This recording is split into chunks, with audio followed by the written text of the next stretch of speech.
السلام عليكم ورحمة الله وبركاته، حياكم الله جميعا.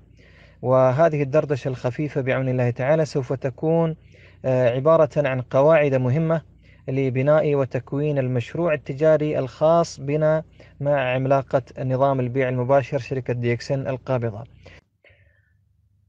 الأساس الأول من أساسيات النجاح مع شركة دي إكس إن هو معرفة الشركة. وحتى يتسنى للشخص معرفة الشركة بشكل جيد، فإن عليه أن يعلم أولا أن الدي إكس إن عبارة عن شركة متكاملة تقوم بذاتها بكل عملياتها المهمة، بدءا من الزراعة ثم الإنتاج ثم التسويق. فهي شركة التنين الواحد التي تقوم بكل عملياتها بنفسها دون تدخل من شركات أخرى أو جهات أخرى. ويدخل ضمن معرفة الشركة معرفة أن دي إكس إن تسمى بشركة الغانودرما، شركة فطر ريشي. دي إكس إن هي أكبر شركة منتجة لفطر غانودرما حول العالم. أيضا تنتج دي إكس إن أغذية عضوية أخرى ومنتجات استهلاكية صحية مختلفة، يدخل في أغلبها كمكون رئيسي فطر ريشي الذي أيضا يسمى فطر غانودرما. فالفطر ريشي هو المنتج الرئيسي من منتجات شركة دي إكس إن، به بدأت الشركة عملها التسويقي والتجاري، ثم أدخلت هذا الفطر في بقية المنتجات الاستهلاكية التي سوف نذكرها ضمنا بعون الله تعالى.